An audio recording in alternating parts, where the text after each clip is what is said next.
அஸ்ஸலாமு அலைக்கும் வரஹ்மத்துல்லாஹி வபரகாத்துஹு. அன்பிற்கினிய சகோதர சகோதரிகளே, ஒரு மகிழ்ச்சிகரமான உலகமே எதிர்பார்த்த ஒரு பதிலடி தாக்குதல் தற்போது வழங்கப்பட்டு கொண்டிருக்கிறது இஸ்ரேலுக்கு எதிராக. இன்றைக்கி நீங்கள் அரபு செய்தி சேனல்கள் எடுத்தாலும் சர்வதேச செய்தி சேனல்கள் எடுத்தாலும் தற்போதைய நிலையில் டாப்பிக்காக இருப்பது எதுன்னு சொன்னால் ஈரான் இஸ்ரேல் மீது நடத்தக்கூடிய தாக்குதல்கள். நமக்கு தெரியும், ஈரான் மேலே இஸ்ரேல் நேற்றைய தினம் தாக்குதல்களை நடத்தி இருந்தது. அதற்கு பதிலடியை ஏன் ஈரான் கொடுக்காமல் இருக்கிறது என்று பல பேரும் கேட்டுக்கிட்டு இருந்தாங்க. சில பேர் கொஞ்சம் எல்லாம் மீறி போய் ஈரான் அடிப்பான்னு சொல்லி சொல்கிறீங்களே, எப்போ அடிப்பான், அது இதுக்கு முன்னாடி சொல்லியிருக்கிறாங்க, நான் அடிக்கலையே என்றெல்லாம் கேட்டுக்கிட்டு இருந்தாங்க. அவங்களுக்கு எல்லாம் சேர்த்து இன்னைக்கு பதிலை கொடுத்துருக்குறாங்க. இதுக்கு இன்னொரு வகையில் என்ன சொல்லுவாங்கன்னா, தவளையும் தன் வாயால் கடுமுன்னு சொல்லுவாங்க. இஸ்ரேல் அதைத்தான் இன்றைக்கு பண்ணி இருக்குதுங்கிறது உலகத்துக்கே தெரிஞ்சுக்க. நான் இதுவரைக்கும் இஸ்ரேல் மீது ஈரான் நடத்திய தாக்குதல்கள் எல்லாம் இதோடு ஒப்பிடும்போது தேக்கரண்டி அளவுன்னு தான் சொல்ல முடியும்.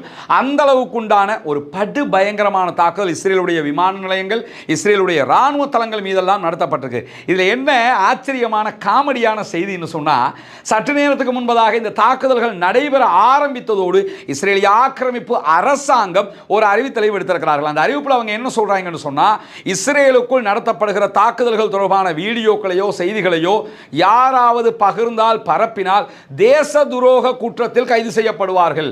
நாட்டை காட்டிக் கொடுத்த குற்றத்தில் அவர்கள் கைது செய்யப்பட்டு வாழ்நாள் முழுவதும் சிறைவாசம் அனுபவிக்க வேண்டி வரும் என்கிற செய்திகளை எல்லாம் இன்றைக்கு இஸ்ரேல் உடனடியாக வெளியிட்டிருக்கிறாங்க. ஏன்னா நம்ம அடி வாங்கணும், ஆனால் அடி வாங்குற செய்தி வெளியில் தெரிஞ்சிடக்கூடாது. நம்ம வாங்குறதெல்லாம் ஊமை குத்துன்னு காட்டிக்க, நம்ம பெரிய பில்டப்பை காட்டிக்கிட்டே இருக்கணும், நாங்கள் பெரிய ஆக்கள், நாங்கள் எல்லாருக்கும் அடிப்போம்னு காட்டணும், நம்ம வாங்குற அடி வெளியில் தெரிஞ்சக்கூடாது பார்த்துக்க என்று சொல்லி இன்றைக்கு உடனடியாக வெக்கங்கெட்ட இஸ்ரேலிய அரசாங்கம் அறிவித்தல் விடுத்திருக்கக்கூடிய காட்சிகள் எல்லாம் இப்பொழுது வெளியாகி கொண்டிருக்கக்கூடிய நேரத்தில் இன்றைக்கு கொடுத்திருக்கிற அடி எப்படி அடின்னு நினைக்கிறீங்க? எனக்கு பின்னால் இருக்கக்கூடிய இந்த வீடியோவை நம்மளால் ப்ளே பண்ண முடியாது. இந்த வீடியோ நம்முடைய டெலிகிராம் சேனலில் நம்ம போடுவோம், நீங்கள் பார்க்க முடியும். கடல்ல இருந்து நீர்மூழ்கி கப்பல் சப்மரின்ல இருந்து தாக்குதல் நடத்தப்படுகிறது. ஏவுகணை தாக்குதல், பாலிஸ்டிக் மிசைல் ஏவப்படுகிறது. கடல்ல இருந்து ஈரான் ஏவுகிறது. அது போய் நேரடியாக ஹிட்டாகக்கூடிய தாக்குதல் நடத்தக்கூடிய காட்சிகள் பதிவாகி இருக்கிற அதே நேரத்தில் ஐஆர்ஜிசி, ஈரானுடைய இஸ்லாமிய புரட்சிகர படைப்பிரிவு வெளியிட்டிருக்கக்கூடிய அறிக்கை இன்றைக்கு ஈரானுடைய மீடியாக்கள்லாம் தலைப்புச் செய்தியாக மாறி இருக்கிறது. ஜியோனிச அரசாங்கத்தில் இருக்கக்கூடிய இராணுவ தலைமையகத்தின் மீது தாக்குதல் நடத்தப்பட்ட ஈரானுடைய இராணுவ தளபதிகளை இலக்கு வைத்து இஸ்ரேல் தாக்குதல் நடத்தியிருந்தாங்க. தற்போது இஸ்ரேலுடைய இராணுவ தலைமையகத்தின் மீது தாக்குதல் நடத்தி இருக்கிறது ஈரான். அதே நேரத்தில் விமான தளங்கள் மீது தாக்குதல் நடத்தி இருக்கிறார்கள். அது மட்டுமல்லாமல் இன்றைக்கு நடத்தி இருக்கக்கூடிய இந்த தாக்குதலுக்கு ஆபரேஷன் ட்ரூ பிராமிஸ் 3 என்று சொல்லி பேர் வச்சிருக்கிறாங்க. இதுக்கு முன்னாடி நடத்தியது 1, 2, அதற்கு பிறகு ஆபரேஷன் ட்ரூ பிராமிஸ் 3 என்று சொல்லி இதுக்கு பேர் வைத்திருக்கிறார்கள். அந்த அடிப்படையில் தான் இந்த தாக்குதல்கள் துல்லியமாக நடத்தப்பட்டிருக்கிறது. குறிப்பாக அல் ஜசீரா இந்த தாக்குதல்கள் தொடர்பான ஒரு ஆய்வு கட்டுரை, அழகான கட்டுரையை பிரசுரிச்சிருக்கிறாங்க. அந்த கட்டுரைக்கு அவங்க வெற்றிருக்கக்கூடிய தலையங்கமே என்னன்னு சொன்னா, வரலாறு காணாத அழிவை இஸ்ரேல் சந்திக்கிறது. அந்த தலைப்பை இப்படியெல்லாம் அல் ஜசீரா பொதுவாக தலைப்பு போட மாட்டாங்க. அல் ஜசீராவை இன்னைக்கு என்ன தலைப்பு போட்டிருக்காங்கன்னா, வரலாறு காணாத முன்னெப்போதும் இல்லாத அழிவை இஸ்ரேல் கண்டு கொண்டிருக்கிறது. முதல் கட்டத்திலேயே 40 பேர் படுகாயம் அடைந்திருக்கிறார்கள் என்று இஸ்ரேலிய ஊடகங்கள் சொல்கிறது. எத்தனை பேர் செத்தாங்கன்ற தகவல் எல்லாம் தரல. ஏன்னு கேட்டால் ஈரானை பொறுத்தவரை என்ன நடந்ததுங்கிறத வெளிப்படையாக சொல்லிட்டாங்க. எங்களுடைய இத்தனை தளபதிகள் கொல்லப்பட்டிருக்கிறாங்க, இத்தனை பேருக்கு காயம், இத்தனை பொதுமக்கள் கொல்லப்பட்டிருக்காங்கன்னு சொல்லிட்டாங்கன்னா அவங்க அப்படித்தான் அவர்களுடைய செயல்பாட்டை அமைத்திருக்கிறார்கள்.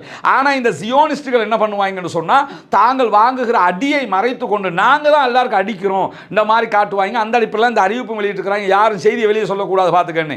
ஆனால் அதை மீறி வந்திருக்கக்கூடிய தகவல்களில் 40 பேர் படுகாயம் அடைந்திருக்கிறார்கள் என்கிற செய்திகள் வெளியாகி இருக்கிறது. நூற்றுக்கணக்கான பாலிஸ்டிக் ஏவுகணைகளை இஸ்ரேல் மீது ஈரான் ஏவுகிறது என்கிற செய்திகள் வருகிறது.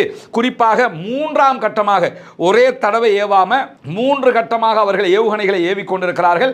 இதற்கு இடையில் இஸ்ரேலும் ஈரான் மீது தாக்குதல் நடத்துவதாக அறிவித்து தாக்குதல் நடத்தினாங்க. அது எப்படிங்கிறத பின்னாடி நம்ம பார்க்க இருக்கிற அதே நேரத்தில் இன்றைக்கு இஸ்ரேலிய ஆக்கிரமிப்பு இராணுவத்தின் மீதான இந்த தாக்குதல்கள் பலத்த பழிவாங்கலாக மாறி இருக்கிறது. அது தொடர்பாக இஸ்ரேலுக்கு ஈரான் விடுத்திருக்கக்கூடிய அறிக்கையில் என்ன சொல்றாங்கன்னு சொன்னா, அறிவிப்பில் என்ன சொல்றாங்கன்னு சொன்னா, இஸ்ரேலில் பாதுகாப்பான இடம் என்று எந்த ஒரு இடத்தையும் நாங்கள் விடமாட்டோம் என்று சொல்லிவிட்டு, எங்களுடைய பழிவாங்குதல் வேதனையாக இருக்கும் என்று நாங்கள் சொன்னோம், அதைத்தான் செய்து கொண்டிருக்கிறோம் என்கிறார்கள். ஆயத்துல்லா அலி ஹாமனி என்ன சொன்னார்னா, மரணத்தை விட கொடூரமாக உங்களுக்கு எங்களுடைய எங்களுடைய தாக்குதல் இருக்கும் என்று சொல்லியிருந்தார். அதே அடிப்படையில் தற்போது நாங்கள் தாக்குதல் நடத்தி கொண்டிருக்கிறோம் என்று இன்றைக்கு சற்று நேரத்துக்கு முன்பதாக ஈரான் விடுத்திருக்கக்கூடிய அறிவிப்பில் என்ன மேலதிகமாக என்ன சொல்றாங்கன்னா, எங்களுடைய தலைவர்கள், எங்களுடைய அறிஞர்கள், எங்களுடைய பொதுமக்களை கொன்றதற்காக ஜியோனிச எதிரி பெரும் விலை கொடுப்பார் என்று நாங்கள் சொல்லியிருந்தோம். அந்த அடிப்படையில் தான் தற்போது விலை கொடுத்து கொண்டிருக்கிறார் என்கிற செய்திகளை சொல்றது மட்டுமல்லாம, ஈரானுடைய தாக்குதலில் ஏற்பட்டிருக்கக்கூடிய விளைவுகளை இஸ்ரேல் தொடர்ந்து மறைத்து வருகிறது என்று சர்வதேச ஊடகங்களே தற்போது பேச ஆரம்பித்திருப்பது மட்டுமல்லாமல், இன்றைக்கு வெளியாகி இருக்கக்கூடிய பல வீடியோக்களை பார்த்தீங்கன்னா நம்ம சிரிக்கிறதா சந்தோஷப்படுறதா அதுக்கு மேலே எப்படி மகிழ்ச்சியை பார்க்கிறது என்று யோசிக்கிற அளவுக்கு இன்றைக்கு தாக்குதல்கள் நடத்தப்படுகிறது. குறிப்பாக ஈரானில் வெற்றி கொண்டாட்டங்கள் நடத்தப்பட்டு கொண்டிருக்கிறது. லெபனானில் இருக்கக்கூடிய மக்கள் வீதியில் இறங்கி வெற்றி கொண்டாட்டங்களை நடத்தி கொண்டிருக்கக்கூடிய நேரத்தில் ஈரானுடைய 6 இடங்களில் இஸ்ரேல் தாக்குதல்களை நடத்தி இருந்த நேரத்தில் ஈரான் இஸ்ரேல் மேலே 9 பகுதிகளில் தாக்குதல்களை நடத்தி இருக்கிறது என்கிற செய்திகளை இஸ்ரேலுடைய ஊடகங்களை வெளியிட்டிருக்கிறது. இஸ்ரேலுடைய வாலா நியூஸ் ஏஜென்சி வெளியிட்டிருக்கக்கூடிய செய்திகளை 3 கட்டங்களாக 3 வேவ்ஸாக நூற்றுக்கணக்கான ஏவுகணை தாக்குதல்கள் நடத்தப்பட்டது என்கிற செய்திகளை பதிவாக்கி இருக்கிறார்கள். அது மட்டுமல்லாமல் ஈரானுடைய புரட்சிகர காவலர் பிரிவினுடைய புதிய தளபதி, ஏற்கனவே இருந்த தளபதியை இஸ்ரேலுடைய தாக்குதல் அவர் கொல்லப்பட்டிருக்கிறார்.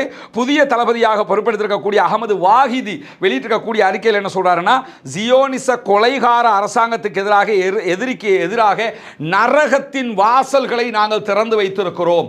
அதனால தான் இந்த தாக்குதல்கள் நடத்துகிறோம். நாங்கள் அடிக்க வேணாம்னு நாங்கள் ஒதுங்கி போன நேரத்தில் வேண்டுமென்று வீம்பாக வம்பிழுத்து தாக்குதல் நடத்தினீங்க, அதற்குத்தான் இந்த தாக்குதல்களை தருகிறோம் என்று சொன்னவங்க இன்னைக்கு என்னன்னா, F-35 விமானத்தை எல்லாம் சுட்டு வீழ்த்தலாமா என்றெல்லாம் சில பேர் கேள்வி எழுப்பிக்கிட்டு தெரிஞ்சிருந்தாங்க. ஏற்கனவே F-35 ஒன்று யமனில் சுட்டு வீழ்த்தியிருந்த நேரத்தில் இப்போ ஈரான் இஸ்ரேல் மேலே பாலிஸ்டிக் ஏவுகணை தாக்குதல் நடத்தினதோட உடனடியாக இஸ்ரேலில் இருந்து என்ன பண்ணாங்கன்னா, திரும்ப ஃபைட்டர் ஜெட்டுகள் எடுத்துக்கிட்டு இஸ்ரேல் ஈரான் மேலே தாக்குதல் நடத்துறதுக்கு வந்த நேரத்தில் அமெரிக்காவினுடைய தயாரிப்பாக இருக்கக்கூடிய மத்திய கிழக்கில் எந்த நாடுகளுக்கும் அமெரிக்கா கொடுக்காமல் இஸ்ரேலுக்கு மட்டும் கொடுத்து வைத்திருக்கக்கூடிய F-35 என்கிற வேகமாக உலகத்திலேயே நம்பர் 1 தாக்குதல் விமானமாக கருதப்படக்கூடிய விமானத்தின் 3 விமானங்களை குருவிய சுடுற மாதிரி சுட்டு வீழ்த்தி இருக்கிறாங்க. அது ஒரு வீடியோ இன்னைக்கு வெளியாக இருக்குன்னா, விமானம் வெடித்து செதறினத்தோடு அதில் இருந்த பைலட் தப்பிக்கிறதுக்காக அந்த பாராசூட்டில் பறக்கிற நேரத்தில் அந்த காட்சிகள் எல்லாம் இன்றைக்கு வீடியோ பண்ணப்பட்டிருக்கிறது. மட்டுமல்லாமல் இந்த விமானங்கள் சுட்டு வீழ்த்தப்பட்டிருப்பதை இஸ்ரேலும் ஒப்புக்கொண்டிருக்கக்கூடிய செய்திகள் வெளியாகி இருக்கிறது. அது மட்டுமல்லாமல் இன்றைக்கு இஸ்ரேல் மேலே ஈரான் நடத்தி இருக்கக்கூடிய தாக்குதலில் ஹைலைட் என்னன்னு கேட்டால், இஸ்ரேலிய அதிகாரிகள் தாக்குதல் தொடர்பாக நடத்திய முக்கியமான மீட்டிங்கை இலக்கு வைத்து தாக்குதல் நடத்தி இருக்கிறார்கள். இதுல இருந்து என்ன தெரியுதுன்னு கேட்டா, ஈரானுக்குள்ள மொசாத் ஊடுருவியது, அப்படி நடத்தியது, இப்படி நடத்தியதுன்னு சொன்னாங்கல்ல, இப்போ இஸ்ரேலுக்குள்ள ஊடுருவி நிற்கிறான். அவங்க இன்னைக்கு எங்க மீட்டின் போடுறாங்கிற வரைக்கும் தெரிந்து கொண்டு இன்றைக்கு தாக்குதல்களை நடத்தி இருக்கிறார்கள் என்கிற செய்திகள் வெளியாகி இருப்பது மட்டுமல்லாமல், இஸ்ரேலுடைய இராணுவ விவகாரங்களுக்கான கட்டிடமும் இன்றைக்கு இலக்கு வைக்கப்பட்டிருக்கிறது என்கிற செய்திகள் வெளியாகி இருக்கு. இன்னைக்கு வெளியாக இருக்க வீடியோக்களை பார்த்தீங்கன்னா, இஸ்ரேலுக்குள்ள வெடிலாம் அந்த மாதிரிக்கு அவ்வளவு கட்டிடங்கள் வெடித்து சிதறுகிறது. சாதாரணமான தாக்குதல் கிடையாது. இஸ்ரேலியர்களால் ஜீரணிக்க முடியாத ஒரு பதிலடி தாக்குதல்களை சிம்ம சொப்பனமாக இஸ்ரேல் மீது ஈரான் நடத்தி இருக்கிறது. இங்க நீங்க பார்க்கலாம், நம்ம காட்டுகிற இந்த வீடியோ வந்து கடல்ல இருந்து ஏவப்படுகிற காட்சியை தான் நீங்க பார்க்குறீங்க. பாலிஸ்டிக் ஏவுகணை ஏவப்படுகிற காட்சி. அதை நமக்கு ப்ளே பண்ண முடியாது. இந்த வீடியோ நம்முடைய டெலிகிராம் சேனலில் நம்ம போடுவோம். இங்க நீங்க பார்த்தீங்கன்னு சொல்லி சொன்னா, வெடித்து சிதறி இருக்கக்கூடிய கட்டிடத்தினுடைய வீடியோ காட்சி தான் இது. இதில் நான் காட்டுற போட்டோவாக தான் உங்களுக்கு நான் காட்டிக்கிட்டு இதில் வீடியோக்களை நம்முடைய டெலிகிராம் சேனலில் மொத்தமாக இந்த வீடியோவுக்கு பின்னாடி நம்ம போட்டு விட்டுருவோம். அதில் நீங்க பார்க்க முடியும். இங்க நீங்க பார்த்தீங்கன்னா, டெல் அவீவுக்குள்ள போய் விழுந்து வெடிக்கிற காட்சியை நேரடியாக பதிவு செய்யப்பட்டிருக்கிறது. இதை நீங்க எடுத்துக்கிட்டீங்கன்னா, இஸ்ரேலுடைய ஊடகங்களை வெளியிட்டிருக்கக்கூடிய வீடியோ காட்சி அங்க எவ்வளவு அழிவுகள் ஏற்பட்டிருக்கிறது என்பதுதான் இதிலே பதிவாகி இருக்கிறது. இங்க பாத்தீங்கன்னா, மழை பொழியிற மாதிரி ஈரானுடைய பாலிஸ்டிக் ஏவுகணைகள் வருகிற காட்சிகள் பதிவாகி இருக்கிறது. வந்து அட்டாக் பண்ணுகிற காட்சிகளும் இந்த வீடியோவில் பதிவு செய்யப்பட்டிருக்கிறது. இந்த வீடியோக்களை வெளியிட்டாலே நாங்கள் தண்டிப்போம் என்று சொல்லிக்கிட்டு இருக்கிற நேரத்தில் கூட தற்போது இஸ்ரேலுக்குள்ளே இருந்து கட்டுக்கடங்காம வீடியோக்கள் வெளியாகி கொண்டும் இருக்கிறது. என்னதான் மறைக்க நினைச்சாலும் எவ்வளவுதான் மறைக்க முடியும் என்கிற அடிப்படையில் ரொம்ப நேரடியாகவே வீடியோக்கள் வெளியாகி வெளியாகி கொண்டிருக்கக்கூடிய காட்சிகளை நம்ம பார்க்க முடியும். இது ஈரான் அட்டாக் பண்றான், கவனமாயிருங்கன்னு சைரன் ஒலி எழுப்பி இருக்கக்கூடிய காட்சிகள் தான். இதை என்ன போனா இன்னைக்கு விடிஞ்சு போயிடும். அந்த அளவுக்கு அட்டாக் சம்பந்தப்பட்ட அறிவுறுத்தல்கள் அவர்களுக்கு வழங்கப்பட்டிருக்கிறது. இங்க நீங்க பார்க்கலாம், வெடித்து சிதறுகிற காட்சிகள் பதிவு செய்யப்பட்டிருக்க டெல் அவிவ்ல இது அவர்களுடைய ஊடகங்களை வெளியிடக்கூடிய காட்சிகளாக இவை எல்லாம் இருக்கிறது. எனவே முற்பகல் செய்யின் பிற்பகல் விடியும் என்று சொல்லுவார்கள். அதே மாதிரி நேற்று அவர்கள் கொடுத்ததற்கு இன்றைக்கு பதிலடி கொடுக்கப்பட்டிருக்கிறது. ஈரானை பொறுத்தவரை இன்னைக்கு கொடுத்திருக்கிற பதிலடி இதுக்கு முன்னாடி கொடுத்த பதிலடிகள் மாதிரி கிடையாது. எனவே ஈரான் சொன்னதை செய்திருக்கிறது. ஈரானோடு மோதுவது சாதாரணமானது அல்ல என்பதை இன்றைக்கு அமெரிக்காவும் அமெரிக்காவினுடைய நேச நாடாக இருக்கக்கூடிய இஸ்ரேலும் புரிந்து கொண்டிருப்பார்கள் என்பதை தாண்டி யாருமே சுட்டு வீழ்த்த முடியாது என்று சொல்லியிருந்த F-35 விமானங்கள் சுட்டு வீழ்த்தப்பட்டிருக்கிறது என்பதே ஈரானுக்கு எவ்வளவு பலம் இருக்கிறது என்பதை உலகத்திற்கு காட்டுகிற செய்தியாக இருக்கிறது. அதை தாண்டி இன்றைக்கு ரஷ்யா மிகப்பெரிய ஒரு கண்டனத்தை ஈரான் மீதான தாக்குதல் தொடர்பாக தெரிவித்திருக்கிறது. ஈரான் மீதான அத்துமீறிய தாக்குதலை நாங்கள் பொறுத்துக்கொள்ள மாட்டோம் என்று ரஷ்யாவும் சொல்லியிருக்கிறது. இணைந்திருங்கள். ரஸ்மின் MISA நியூஸ் மற்றும் ரஸ்மின் MISA அப்டேட்ஸ் ஆகிய 2 சேனல்களையும் சப்ஸ்கிரைப் செய்யாத சகோதரர்கள் சப்ஸ்கிரைப் செய்து இணைந்து கொள்ளுங்கள். ஈரானுடைய இராணுவ பலம் என்ன என்பது தொடர்பாக ரஸ்மின் MISA அப்டேட்ஸ் என்கிற நம்முடைய சேனலில் தனி வீடியோ வெளியிட்டிருக்கிறோம். அந்த வீடியோவையும் பார்க்காத சகோதரர்கள் பார்த்துக் கொள்ளுங்கள். தொடர்ந்து இது தொடர்பான செய்திகள் வெளிவருகிற போது பிரேக்கிங் நியூஸாக உங்களுக்கு கொண்டு வந்து தருவதற்கு தயாராக இருக்கிறோம். பாலஸ்தீனம் வெற்றி பெற வேண்டும், பாலஸ்தீனம் சுதந்திரமடைய வேண்டும், பாலஸ்தீன மக்களும் நம்மை போன்ற நிம்மதியானவர்களாக மாற வேண்டும், வாழ வேண்டும் என்கிற உயரிய பிரார்த்தனைகளோடு நம்முடைய Telegram channel Rasmin MISA official என்கிற பெயரில் இருக்குது. இணையாதவர்கள் அதிலே இணைந்து கொள்ளுங்கள். ரஸ்மின் MISA என்கிற பெயரில் வாட்ஸ்அப் சேனல் இருக்குது. அதில் இணையாதவர்களும் இணைந்து கொள்ளுங்கள். ரஸ்மின் MISA என்கிற பெயரில் எக்ஸ், ஃபேஸ்புக், டிக்டாக் ஆகிய தளங்களிலும் நீங்கள் நம்மை பின்தொடர முடியும். உண்மையான செய்திகளை உடனுக்குடன் தெரிந்து கொள்வதற்காக அவற்றில் இணையாதவர்கள் இணைந்து கொள்ளுங்கள் என்கிற செய்திகளோடு பாலஸ்தீன மக்களுக்காக பிரார்த்திக்கிறார். அதே நேரம் இஸ்ரேல் ஆக்கிரமிப்பு இராணுவத்திற்கு தவறாமல் இறைவனிடத்திலே கொண்டு நாசிலாவை ஓதி வாருங்கள். ஜனநாயக ரீதியாகவும் பாலஸ்தீன அப்பாவிகளுக்காக குரல் எழுப்புவோமாக வாகிறது. அல்ஹம்துலில்லாஹி ரப்பில் ஆலமீன்.